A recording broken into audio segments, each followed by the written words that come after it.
mojawapo ni vileo au alcoholic drinks, na serikali ya Kenya imeweka hiyo katika ratiba ya chakula ambayo inakubalika, food, drugs and chemical substances. Kwa hivyo chakula yoyote ni muhimu itunzwe, na katika sheria ya Kenya Cap 242 ina ratiba ambayo inazungumzia kwa usuli kabisa yale ambayo wale wanahusika na kupeana hii chakula wanahitaji kufanya, mojawapo ikiwa ni kuwa na cheti ama medical examination ambayo unahitaji uwe na barua ya daktari ya kuonyesha afya yako iko sawa, usiweze kusambaza ugonjwa kwa wale watu ambaye unapea hiyo chakula. Pia ningependa kusema huu ni wakati mgumu wa COVID-19, na kwa hivyo ule utaratibu ambao umewekwa na serikali ambao ni pamoja na kunawa mikono, ni pamoja pia na kukeep space, inahitajika wale wako na manyumba yao wahakikishe hayo maneno yanashughulikiwa. Usafi ni lazima. 250 ml kanagawanywa wanaume wanne. Utapata mtu ameweka jug na maji, umeweka viti, na leseni yako inakuwa ni ya kuuza, mtu abebe aende. Hilo ndio kosa la kwanza, na maafisa wetu wa usalama itabidi tukue makini hapo. Kuuza katika wine and spirit, mtu akunywe hapo, wewe unafaa ushikwe. La pili, utapata hakuna ile information ambayo tunasema alcohol is not for sale for persons under 18 years. Usikubali uuziwe kitu ambacho itakuadhiri maishani. Kuja kwa ofisi, piga ripoti, chukue jukumu, tufanye utafiti mpaka tupate huyu mwenye anafanya hiyo biashara kama ako na kibali cha kufanya biashara kama hicho. Hili la pombe gushi, mihadarati na madawa ya vileo na madawa ya kulevya tuangamize. Lakini hasa wajibu wetu wa NEMA ni kuhimiza wananchi wote ya kwamba baada ya kuburudika una wajibu wa kuona kwamba chupa ile ambayo umekuwa nayo umeitupa vizuri. Na niwahimize vijana ya kwamba takataka ni pesa. Ile ambacho wewe wafikiria ni takataka, kuna mwenzako ambaye anapata hela nyingi katika hiyo wewe ambao umefikiria ni takataka. Kwa mfano, katika zile chupa ambazo mnapenda kuzitumia na kubeba, hasa mnazita kakwota, vijana wakijipanga mpate nafasi ya kuziokota zile machupa.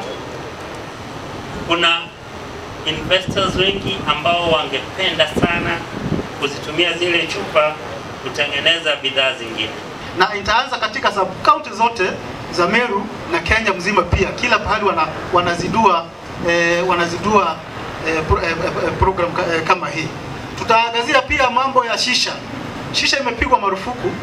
Tutauza bidhaa ambazo zimehitimu viwango ambavyo vimewekwa na serikali. Ya pili ni kwamba tukishapeana license, tunatarajia kwamba sheria ambayo inatumika kuanzia ya national government mpaka ya county government, wewe mwanabiashara utaitii, ili kuhakikisha wananchi wa Meru, wananchi wa Kenya ambao ndio wateja wako ambao wanakununulia, basi afya yao iko sawa, na wewe hautaweka katika kaunta yako wazi ama kwa siri pombe ambayo ni haramu, pombe ambayo haijahitimu viwango, halafu ikuje kuwa unauzia watu wetu sumu. Kwa hivyo sisi kama county government tumekuja hapa kudhibitisha ushirikiano ambao ni wa karibu sana kati ya county government ya Meru na national government ya Meru, kuhakikisha biashara zinaendeshwa kwa njia halali na watu ambao ni wateja katika biashara zote, ikiwemo biashara ya pombe, wanauziwa bidhaa ambayo ni ya muhimu na haitadhuru maisha yao kwa njia moja ama njia nyingine. Wines and spirits, wengine wameweka mpaka viti pale kwa duka, na wine and spirits ni unauzia mtumiaji wa vileo anaenda kupiga kwake nyumbani. Lakini wengine wameweka viti pale, wanachotea watu polepole. Nasikia kuna street hapa Nikombo inaitwa Dirty Street. Dirty Street iko wapi hapa nyuma? Nasikia hiyo mambo inafanyika sana. Na nasikia waliposikia county commissioner akawapa siku ya leo walifunga. Lakini watafunga mpaka lini? The best thing sio kufunga, ni kuhakikisha kwamba unafuata sheria. Sababu ile business unafanya ukifunga na labda hapo ndio utatoa school fees, wewe tii sheria usifunge. Kwa hivyo watu ya Dirty Street msifunge, fuateni sheria, manake tuko hapa leo, kesho kutwa Mtodogo na kuelekea mbele. Pia kuna products ambazo zimepita wakati.